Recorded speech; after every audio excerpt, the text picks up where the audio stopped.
تمام تعریفیں اس اللہ کے لیے ہیں جو اللہ تعالیٰ نے ہم تمام کو یہاں پر اس کا کلام، اس کی تفسیر سننے کے لیے یہاں پر اللہ نے جمع فرمایا۔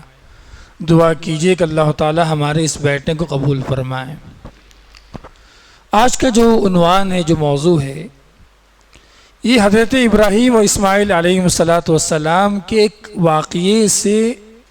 واقعے کے تعلق سے ہے، جس کا تعلق اللہ تعالیٰ نے قرآن مجید میں ارشاد فرمایا۔ یقین رکھیے ابراہیم و اسماعیل کے درمیان 50 واقعات پیش آئے ہوں گے قرآن کی زندگی کے اندر ان کے، لیکن اللہ تعالیٰ نے سورہ بقرہ کے اواخر میں، پہلے پارے کے اواخر میں اللہ تعالیٰ نے ابراہیم و اسماعیل کے تعلق سے جو قصہ بیان فرمایا، یقیناً یہ سوچنے اور سمجھنے والی بات ہے۔ کون سا واقعہ ہے وہ؟ اللہ فرماتا وَإِذْ يَرْفَعُ إِبْرَاهِيمُ الْقَوَاعِدَ مِنَ الْبَيْتِ وَإِسْمَاعِيلُ، اس وقت کو یاد کرو جبکہ ابراہیم و اسماعیل کعبۃ اللہ کی تعمیر کے وقت اینٹیں، بنیادیں اٹھا رہے تھے۔ بلڈنگ کی بات نہیں چل رہی، بنیاد۔ شارحین حدیث لکھتے ہیں کہ اسماعیل علیہ السلام اپنے کاندھے پر پتھر لایا کرتے تھے اور حضرت ابراہیم علیہ السلام کعبۃ اللہ کی بنیاد، فاؤنڈیشن میں لگا رہے تھے بس۔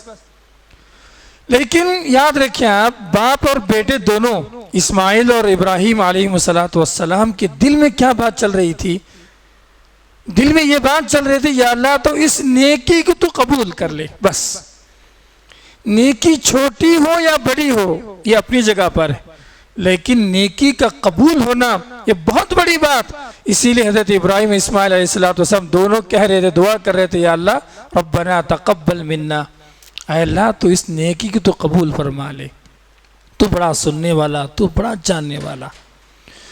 تو ابراہیم اور اسماعیل علیہ السلام کے اس واقعے سے ہماری نصیحت یہ ہے، ہم اعمال کریں، نیک اعمال کریں، بھلائیاں کریں، اچھے کام کریں، ہر کام میں آگے بڑھنے کی ہم کوشش ضرور کریں، لیکن ساتھ میں اس نیکی کو اللہ کے پاس قبول کرانے کی فکر بھی کریں۔ جیسے ابراہیم و اسماعیل علیہ السلام کعبۃ اللہ کی بنیاد اٹھا رہے تھے، لیکن ان کے دل میں یہ درد تھا، یہ تڑپ تھی، یہ خوف تھا، ایک پریشانی تھی کہ اگر اللہ یہ نیکی قبول نہ کرا تو ہمارے اعمال بیکار ہو جائیں گے، ہماری نیکیاں ضائع ہو جائیں گی، اس کا اجر نہیں ملے گا اللہ کے پاس۔ یہ ڈر تھا، اسی لیے ہاتھ اٹھا کر دعا کر رہے تھے، ربنا تقبل منا، اے اللہ تو ہم سے اس عبادت کو قبول فرما لے۔ اسی طریقے سے سورہ مومنون کی ایک آیت اترتی قرآن مجید کی، اللہ تعالیٰ فرماتا ہے والذین یؤتون ما آتوا وقلوبهم وجلة انہم الی ربہم راجعون، قرآن مجید کی آیت اترتی ہے سورہ مومنون کی۔ ماں عائشہ رضی اللہ تعالیٰ عنہ نے کہا کہ اللہ کے رسول صلی اللہ علیہ وسلم کن لوگوں کے بارے میں یہ آیت میں بات چیت چل رہی ہے؟ کون لوگ ہیں جس میں بتایا جائے کہ ان کے دل ڈر رہے ہیں، وَقُلُوبُهُمْ وَجِلَةٌ، ان کے دل کے اندر خوف ہے، پریشانی؟ کون لوگ ہیں؟ تو ماں عائشہ نے کہا، ماں عائشہ نے پوچھا اللہ کے رسول کیا وہ لوگ جو شراب پیتے ہیں، کیا وہ لوگ جو اسراف کرتے ہیں، ان کے بارے میں یہ آیت نازل ہوئی؟ اللہ کے رسول نے فرمایا نہیں، اس آیت ان لوگوں کے بارے میں نازل ہوئی جو روزہ رکھتے ہیں، نماز پڑھتے ہیں، لیکن ان کا دل میں یہ ڈر ہے کہ اللہ تعالیٰ ان کی نیکی کو قبول نہ کر لے، ضائع کر دے۔ ان کے دل میں اس بات کا ڈر ہے اللہ تعالیٰ یہ نیکی اگر قبول نہ کرے گا تو پھر کیا ہوگا۔ تو سورہ مومنون کی آیات کے اندر بھی عبادات میں اللہ تعالیٰ کے پاس قبولیت کی فکر ہمیں ظاہر ہوتی۔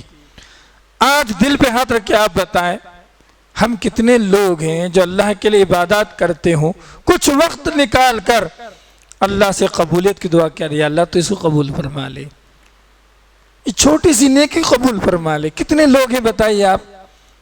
بہت کم لوگ، احساس کے بغیر ہماری زندگی گزر جاتی۔ 2 حدیثیں بتاتا ہوں آپ کے لیے، یاد رکھیں آپ، بڑی سی بڑی نیکی ہو، اگر اللہ کے پاس قبول نہ ہو وہ نیکی، یقین رکھیے کہ اس کا اجر نہیں ملے گا۔ اس کے مقابلے میں چھوٹی سی چھوٹی نیکی ہو اور اللہ تعالیٰ اس کو قبول کر لے، یقین رکھیے کہ اس کا اجر و ثواب کا کیا کہنا، سبحان اللہ۔ دونوں حدیثیں ہیں۔ یہ دونوں واقعات بنی اسرائیل کے، بخاری کی حدیث ہے کہ اللہ کے رسول صلی اللہ علیہ وسلم نے فرمایا بنی اسرائیل کے اندر ایک نیک خاتون رہا کرتی تھی، نماز پڑھتی تھی، صدقہ کرتی تھی، اچھے کام کرتی تھی، ٹھیک ہے، نیک خاتون تھی، دیندار خاتون تھی۔ مسئلہ یہ تھا کہ وہ اس کے پاس ایک بلی تھی، ایک بلی تھی اس کے پاس، وہ باندھ کے رکھتی تھی، اس کو کھانا صحیح طریقے سے نہیں دیتی تھی، کھول کے نہیں چھوڑتی تھی تاکہ بلی کہیں اور جا کر کھا لے پی لے اپنی زندگی گزار لے۔ اسی میں اس کی بلی مر گئی۔ اللہ تعالیٰ نے اس کی اس غلطی، اس گناہ کون سی بلی کو ستانے، بلی کو کھانا نہ دینے کی وجہ سے اللہ تعالیٰ نے اس کے حق میں جہنم کا فیصلہ سنایا۔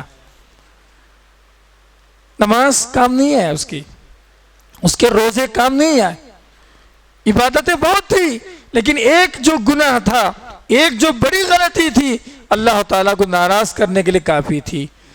اسی کے مقابلے میں ایک دوسرا آدمی تھا بنی اسرائیل کے اندر، یہ بھی بخاری کی حدیث، بنی اسرائیل کے اندر ایک دوسرا آدمی تھا، گنہگار تھا، نافرمان تھا، ٹھیک ہے، بدکار تھا، جنگل میں جا رہا تھا، پیاس لگی، کنویں میں اترا، پانی پیا، باہر جب آیا تو دیکھا کہ ایک کتا زبان لٹکائے ہوئے پیاس کی شدت کی وجہ سے کھڑا ہوا۔ اس کے دل میں رحم پیدا ہوا کہ مجھے جیسی تکلیف ہوئی اس کو بھی تکلیف ہی ہوگی، یہ سوچا اس نے۔ پھر واپس اترا، تولیے میں یا جوتے میں پانی لے کر آیا، کتے کو پانی پلایا۔ اللہ کے رسول صلی اللہ علیہ وسلم فرماتے ہیں اس کتے پر رحم کرنا، اس کتے کو پانی پلانا، یہ نیکی اللہ تعالیٰ کے پاس قبول ہو گئی۔ سبحان اللہ، یہ جو نیکی تھی اللہ کے پاس قبول ہو گئی، اللہ تعالیٰ نے اس کے گناہوں کو معاف فرما دیا۔ اسی لیے امام ابن حجر رحمہ اللہ لکھتے ہیں، ان دونوں حدیثوں کے بعد امام ابن حجر رحمہ اللہ لکھتے ہیں کہ بڑی سے بڑی نیکی کیوں نہ ہو، اگر وہ قبول نہ ہو تو یقین رکھیے کہ اس کا اجر نہیں ملے گا۔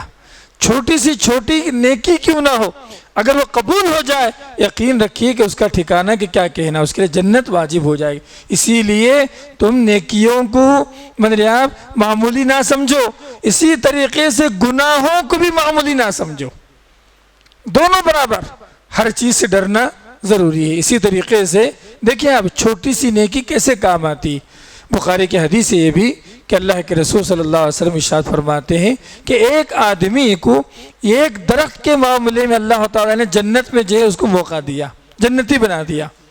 واقعہ یہ تھا کہ راستے میں ایک درخت تھا، وہ درخت جو آنے جانے والوں کے لیے پریشانی کا ذریعہ تھا، جو بھی آتے تھے جاتے تھے شاید اس کے کانٹے جو بھی تھے وہ تکلیف پہنچا رہی تھی، تو اس نے کیا کیا، وہ آدمی اس درخت کو کاٹ دیا، آنے جانے والے لوگوں کے لیے راستہ صاف کر دیا۔ تکلیف دہ چیزوں کو راستے سے ہٹانا بھی عبادت، اس نے وہ کام کیا، اللہ تعالیٰ نے وہ نیکی قبول فرما لی، اللہ تعالیٰ نے اس کے لیے جنت کو نصیب فرمایا۔ حدیث کی کتابوں میں دیکھتے ہیں۔ تو میں کیا بتانا چاہتا ہوں ان تمام تفصیلات کے ذریعے سے، بتانا یہ چاہتا ہوں کہ ہمارے دل میں ایک درد ہونا، عبادات کی قبولیت کی فکر ہونا، ہم جو بھی کام کریں یا اللہ تو اس کو قبول فرما لے، اس کو تو قبول کر لے، اس کا اجر دے دنیا کے اندر بھی آخرت کے اندر بھی۔ آپ نے 3 حدیث کل میں نے سنائی تھی، تینوں حدیث میں آپ نے غور کیا ہوگا، احتساباً، ثواب کی نیت سے، ایمان کی حالت میں جو روزہ رکھے گا، جی تراویح کی نماز پڑھے گا، شب قدر کو آباد کرے گا، ایمان کی حالت میں ثواب کی امید رکھے اللہ تعالیٰ سے۔ تو ثواب کی امید کون رکھے گا؟ جو اس عمل کو اللہ کے پاس اجر چاہتا ہے، جو شخص اس عمل کے بدلے اللہ تعالیٰ کے پاس اجر چاہتا ہے۔ نبی کریم صلی اللہ علیہ وسلم نے کہا کہ اس کے لیے اللہ تعالیٰ نے جو پچھلے گناہوں کی معافی کا اعلان فرمایا۔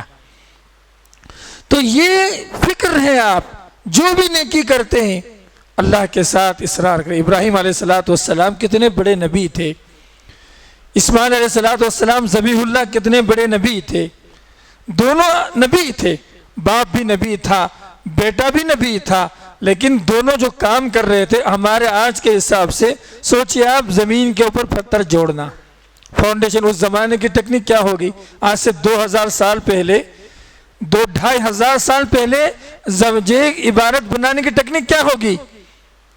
خالی پتھر جوڑنے کا تھا، پتہ نہیں مٹی لگا رہے تھے کیا لگا، اللہ عالم۔ یہ چھوٹی سی نیکی آج کے حساب سے اگر غور کر کے دیکھا جائے، لیکن ان کے دل میں یہ خوف تھا، یہ ڈر تھا، یہ اصرار تھا، کاش کہ اللہ تعالیٰ اس نیکی کو قبول کر لے۔ اللہ تعالیٰ نے اس نیکی کو قبول بھی فرما لیا، جس کی وجہ سے آج تک اللہ تعالیٰ کعبۃ اللہ کو تمام دنیا کے قیامت تک آنے والے لوگوں کے لیے مأوی اور ملجا بنا دیا۔ یہ فکر رکھیے آپ، پتہ نہیں کب کون سی نیکی کام آ جائے، کب کون سا گناہ اللہ کو ناراض کر دے۔ دونوں کا ڈر ہمارے پاس ہونا۔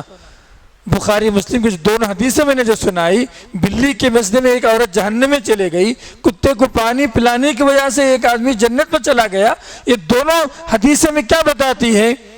ہمیں یہ بتاتی ہے کہ نیکی کو معمولی نہ سمجھے، گناہ کو بھی معمولی نہ سمجھے۔ ایک چھوٹی سی چنگاری ایک بڑی سی عمارت کو آگ لگا سکتی، چھوٹی سی چنگاری۔ تو ایسے ایک چھوٹا سا گناہ ہمارے تمام اعمال کو برباد کر سکتا۔ اسی طریقے سے ایک نیکی جو اللہ تعالیٰ کے پاس مقبول ہو جائے، یقین رکھیے کہ اس کا ٹھکانہ کیا کہنا۔